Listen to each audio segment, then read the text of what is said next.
بسم الله الحمد لله والصلاة والسلام على رسول الله صلى الله عليه وسلم. اللهم لا سهل إلا ما جعلته سهلا وأنت تجعل حسن إذا شئت سهلا. السلام عليكم ورحمة الله وبركاته. آدي دين سلام يا صاحبة إذا قرح ضبطنا شرفت لها سيتهين ما وناكسنتهين. الحمد لله نقوى وناكسنها إلهي بما هذا إسكالي مع داس dee waxaad moodaa maalmahan inaan soo badbadanayo xoogaa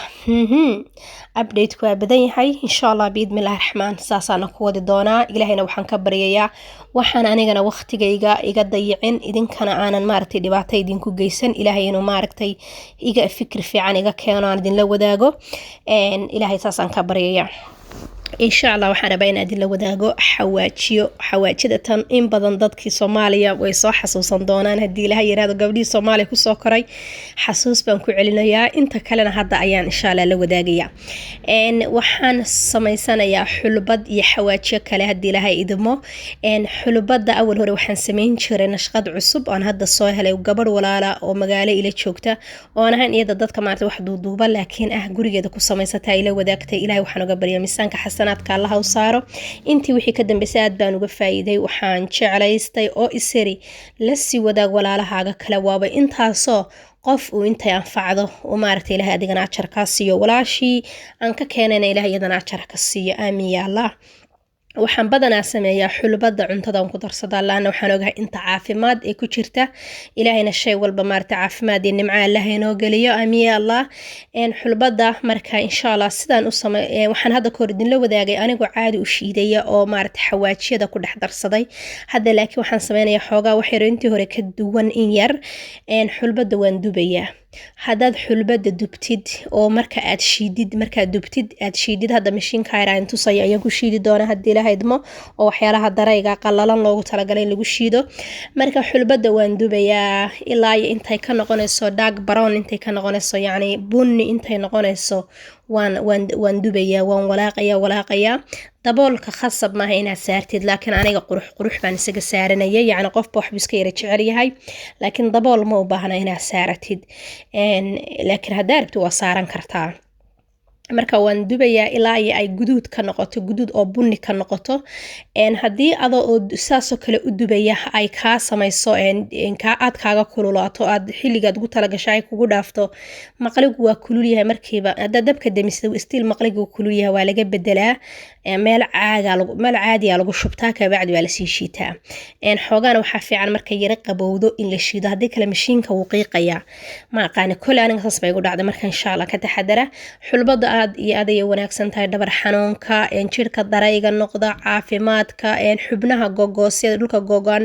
xubnaha dadka xanuuna hadii qofka xulbada bartaa ma xanuunayo hadii dad baa jira caba aan waxaan ku xitaa kula talin dadka caba si cabo oo wada laakiin lindhanaan iskaga dara hadaa lindhanaan yar ku dartaan boorigiina hadhow ma ka soo urayso laakiin hadaa lindhanaan ku dareenin way ka soo uraysaa jirkaaga ka soo uraysaa marka xulbada waan dubayaa markay guduud ii noqotay waan shiiday maasha Allah dhaladan aan ku shubtaa hadaan gacmaha ku hayo saasay qurux badan tahay malqacada ayaan haystaa markaan cuntada ku sameynayo wax yar baan kaga darsanayaa cuntadii udgoon caraf markii avocado la gubay avocado wax yar la dubay camal oo kale avocado markaan saliida ku sameysanayo sida ay urto kale urasa ur yaro udgoon hadana macaan ma sha Allah tabarakallah kaaliska arag xulbada gabdhaha uurka yar waliba iyo gabdhaha raba inay markaa ilaahay lama siiyo uma fiicna gabdhaha uurka yar la uma fiicna waxaan dhihi lahaa ka taxadara laakiin ilmuhu markuu soo dhalan rabo aad iyo aad bay u fiican tahay hooyada way u fududeysaa markay umuli rabto inta urar kale ilaahay oo wada fududeeyaa miya Allah marka dhinacaas kale waxa igu jira caaga waxa igu jira basbaaska Itoobiyaanka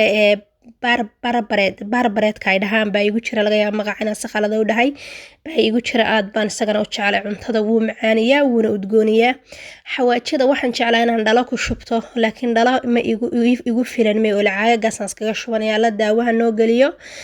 xawaaji burburka iyo xawaaji dhuudhuubka iyaga waa isla dubayaa insha Allah marka ayagana soo kale waa shiiday labadooda xawaaji burburka iyo dhuudhuubka isku darsanaya haylkana gooni baan u shiidanaya. Hadda ka hor waxaan sameeyay waxa dhan iyo weliba xabad soode iyo wax kale oo badan baan isku shiiday, laakiin hadda labada xawaaji dhudhuubka iyo buurbuurka khamuunta iyo geeda adariga labada loo yaqaano ayaan maaragtay iyaga isla shiidayaa. marba intaan mid yani dubo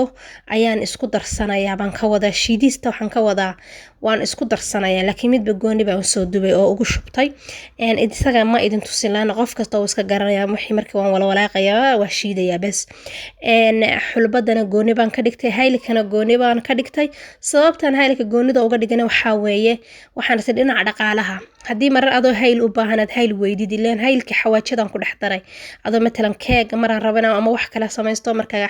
haylka gooni baan u shiitaa. hadda koor qorofo hayl dhagayare xulbad xabada sood waxaasaan isla shiiday, laakiin hadda gooni baan kuwa uga dhigtay dhagayaraha iyo waxaas gooni baan ka dhigtay laana dhagayaraha mar buu u baahan yahay keligiisna in la isticmaalo oo hore u igu diyaarsan isaga maasha Allah. xawaajadaas marka jeclaysta inaan idin la wadaago. hadda ka hor maraan dhahay xabsoodaha xitaa cuntadan ku karsadaa gabadh walaal waxay igu tiri ma xabsoodaana waa ka nacba walaal xabsoodaha nicinina waa qayb sunnihii nabiga calayhi salaatu wasalaam kamid ah. haddaad ka tagnana waxay noqonaysaa sunnihii rasuulka calayhi salaatu wasalaam qayb ka tagnay. xabsooduhu waa dawo wax kastana ayuu daawo ka yahay, wax aan gabow iyo geeri ahaynba daawo ayuu ka yahay. aniga iyadoo saliida iyo iyadoo midho aba waan haystaa. midhaha cuntadan ku karsadaa, saliida waan marsadaa, midhaha laftirkooda intaan shiitaan wajiga marsadaa. saliida markay tahay caruurta u mari, afka ugu shub markay hargabsan yihiin. subxaan allah, yacni daawo farbad xataa inankayga oo ilka bad 4 ilig laga saaray laan ilkaha loo xidhaya ayaa waxaan sameeyay baanadool intaanan siinin ayadaan afka ku idhi intaan teaspoonka ugu shubay ayaan ku dhahay hooy afka ku hayso. marka insha Allah caafimaad ahaan maaragtay u haysta baan leeyahay, yani daawo ahaan iyana maaragtay sunnihii nabiga calayhi salaatu wasalaam raacaysan laana waxay ahayd rasuulkeena calayhi salaatu wasalaam aad iyo aad ayuu maaragtay يعني malabka xabad soodaha iyo toonta waxay ahayn daawadii macalimadan hadda ka hor 10 ka dhigan jiray waxay oran jirtay farmashigii nabi maxamed calayhi salaatu wasalaam isku daaweeyay adkaarta ducooyinka quraanka iyo daawooyinkaas oo dhan. marka igama aha yani inaan waxa qofku uusan jeclayn ku khasbayo, laakiin tala ahaan bay iga tahay. insha Allah biidmilaahi tacaala intaas ayaan kusoo gabagabeynayaa maaragtay videogan. ilaahayna waxaan ka rajeynayaa inuu idin anfaco. qofkii aan maaragtay ka helina dhibaato male waa iska dayn kartaa, haddii ilaahay markii ka helana waa kaasa. dhammaantiin aad iyo aad ayaan idin wada salaamayaa. waxaan idinkaga tegayaa assalaamu calaykum waraxmatullaahi wabarakaatuh.